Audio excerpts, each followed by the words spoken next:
अस्सलामु अलैकुम प्यारे बच्चों, उम्मीद करता हूँ कि आप सब खैरियत से होंगे और हमारी पिछली कहानियों से खूब लुत्फ उठाया होगा। प्यारे बच्चों, आज मैं आपको एक बहुत ही ज़बरदस्त और मुनफरिद और सबक आमोज़ कहानी सुनाने जा रहा हूँ। इसका उन्वान है असल चाहने वाले कौन। प्यारे बच्चों, ये कहानी है एक खानदान की जो वक्त की बेरहमी का शिकार होकर गुर्बत की दलदल में धंस चुका था। घर में फक्त एक गरीब मगर हार ना मानने वाला बाप और एक जवान साला बेटी थी जो अपने बाप की कमजोरी के बजाय एक मजबूत ढाल बन चुकी थी। दोनों मिलकर आए दिन किसी न किसी तरह इस गरीबी से निकलने की अनथक जद्दोजहद जारी रखे हुए थे। कभी बाप दर दर जाता, हर अजीज, हर दोस्त और उस इंसान के पास मदद के लिए जाता जिसका वो खुद मददगार रहा था, तो कभी उसकी बेटी घर के काम काज के साथ साथ अपने बाप के खेतों में लड़कों की मानंद दिल जुमई से हाथ बटाती और मेहनत से शर्म महसूस न करती।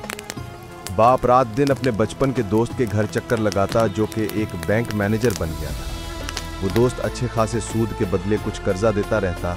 इस बार गरीब शख्स ने अपनी किस्मत बदलने की ठान ली। एक दिन इसका बैंकर दोस्त खेतों में मिलने आया। गरीब शख्स ने फिर वही दरख्वास्त की, भाई अगर जरा सा कर्जा मिल जाए तो मैं अपना काम शुरू कर लूंगा। अल्लाह गवाह है, वापस कर दूंगा। अभी तो हालात ठीक नहीं।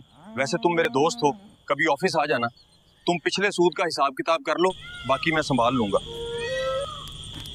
आज फिर खाली हाथ लौटना पड़ेगा। किसी ने भी कर्जा देने से इनकार कर दिया। शायद अभी वक्त हमारा नहीं है, मगर हम हार नहीं मानेंगे ना। जब नीयत साफ हो तो मट्टी भी सोना बन जाती है। अल्लाह पर यकीन, इबादत में खुलूस और दिन रात मेहनत के सिले में अल्लाह ताला ने उनकी जैसे काया ही पलट डाली। देखते ही देखते उनके खेत जैसे सोना उगलने लगे, फसलें शानदार और जानवरों की तादाद में इजाफा ही इजाफा। उनके दिन बिल्कुल ऐसे बदले जैसे लोगों के दिल बदल गए थे। बेटी देखो, अल्लाह ने सुन ली है, हमारी मेहनत रंग ला रही है। अरे वाह भाई, तुम तो बड़े आदमी बन गए। याद है मैंने कहा था हम दोस्त हैं। एक दिन अच्छे मोहल्ले में शिफ्ट होने के बाद शख्स ने अपनी बड़ी सी गाय ज़िबा की। गाय बहुत मोटी ताजी थी, गोश्त भी खूब निकला। उसने दिल ही दिल में सोचा कि क्यों ना आज एक दावत रखी जाए, एक जश्न, एक खुशी का दिन। उसने आग जलाई, सीखें तैयार की, कोयले दहकने लगे, खुशबू पूरे मोहल्ले में फैल गई। फिर उसने अपनी बेटी को आवाज दी, बेटी जा अपने रिश्तेदारों, दोस्तों और पड़ोसियों को बुला ला। उन्हें कह देना कि आज हमारे यहाँ खुशी का दिन है, सब आकर हमारे साथ खाना खाएं, खुशियां बांटें। बेटी मुस्कुराई और बोली, जी अब्बा जान, जैसे आप हुक्म करें, बस बताएं कि मैं सबको कैसे बुलाऊं। अब्बा जान खुशी से, नहीं बेटी, तेरा अंदाज हमेशा निराला होता है। जा बेटा, जाके सबको बुला ला, कह देना आ जाओ सब लोग, आज जश्न है, आज खुशी है।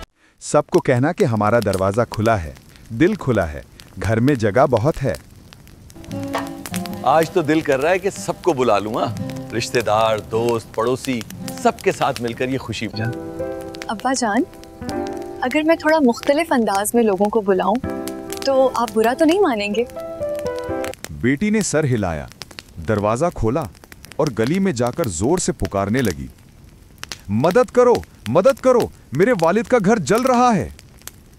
गली में कुछ देर खामोशी छा गई। कुछ लोगों ने खिड़की से झांका, कुछ ने सुना मगर नजरअंदाज कर दिया। किसी ने कुछ कहा, किसी ने कुछ। मदद करो, मदद करो, हमारे घर में आग लग गई है। अब्बा जान मुसीबत के, कोई है जो मदद करे? अरे यार, शायद मजाक कर रही होगी। आजकल तो लोग कुछ भी कह देते हैं। इतना बड़ा घर हम कैसे बुझाएं आग? छोड़ो, मेरा दिल नहीं कर रहा बाहर जाने को। चंद ही लोग फौरन दौड़ते हुए उसके घर पहुंच गए। कोई पानी की बाल्टी लेकर आया, कोई कंबल, कोई महज फिक्र के साथ। जब वो लोग पहुंचे तो देखा कि घर जल नहीं रहा, बल्कि सहन में खुशबू फैली हुई है। गोश्त भुना जा रहा है और मेजें सजी हुई हैं। बेटी मुस्कुराई और बोली, आप सबका शुक्रिया। असल में हमारा घर नहीं जल रहा, बल्कि आज हमारे यहाँ दावत है। मेरे वालिद ने कहा था कि सबको बुलाओ, मगर मैंने सोचा जिन्हें हमारी तकलीफ सुनकर आने की तौफीक नहीं हुई, वो खुशी में क्यों शरीक हों। बेटी, कहाँ है आग? कहाँ है तेरा? आग तो बस कोयलों की है अम्मा, गोश्त भुन रहा है। असल आग तो इंसानों के दिलों में लगी है। मजदूर सांस फूलते हुए, बेटी कहाँ लगी है आग? मुझे बताओ, मैं बुझाता हूँ, मुझे बताओ। बेटी मुस्कुराकर आंखों में नमी के साथ पुरसुकून लहजे में, आप आ गए, बस यही काफी है। बाप के चेहरे पर हैरत थी। उसने बेटी से पूछा, बेटी ये क्या माजरा है? मैंने तो दावत का कहा था, मगर यहाँ तो वही चंद लोग आए हैं जिन्हें मैं पहचानता भी नहीं, और मेरे करीबी रिश्तेदार, मेरे दोस्त, पड़ोसी कोई नहीं आया। बेटी ने सुकून से जवाब दिया, मैं तो उनमें से अक्सर को जानता भी नहीं। अब्बा जान, जो लोग खुशी में आते हैं वो अक्सर दुख में गायब होते हैं, लेकिन जो दुख में आपके पास आते हैं वही सच्चे लोग हैं। यही वो लोग हैं जो दिल से फिक्र करते हैं, यही असल रिश्ते हैं, यही वो हैं जो आपके दर्द को महसूस करते हैं, इसीलिए मैंने इन्हें बुलाया। यही वो हैं जो हमारे साथ खुशी मनाने के हकदार हैं। जो खुशी में आते हैं वो अक्सर दुख में गायब हो जाते हैं, और जो दुख में दौड़े चले आते। चूल्हे की आग में कोयले सुर्ख हो रहे थे, फिजा में गोश्त की खुशबू खुल चुकी थी। रात गए तक वो चंद मेहमान बैठे, हंसे, खाया पिया और दुआएं देते हुए रुखसत हुए। बाप ने आसमान की तरफ देखा और दिल ही दिल में कहा, ऐ रब, शुक्र है कि तूने दिखा दिया कि असल ताल्लुक कौन निभाता है, असल चाहने वाले कौन हैं। प्यारे बच्चों, ये है सबक। जो लोग तुम्हारे मुश्किल वक्त में तुम्हारे साथ नहीं होते, वो तुम्हारी कामयाबी के वक्त के भी हकदार नहीं। असल दोस्त, असल रिश्ता वही है जो दुख की घड़ी में तुम्हारे दर पर आता है, ना कि सिर्फ खुशी की दावत पर। अगर आपको ये वीडियो पसंद आई हो तो प्लीज इसे लाइक करें, अपने दोस्तों के साथ शेयर करें और हमारे चैनल को सब्सक्राइब करना मत भूलें। मजीद दिलचस्प वीडियोस के लिए हमारे साथ जुड़े रहिए।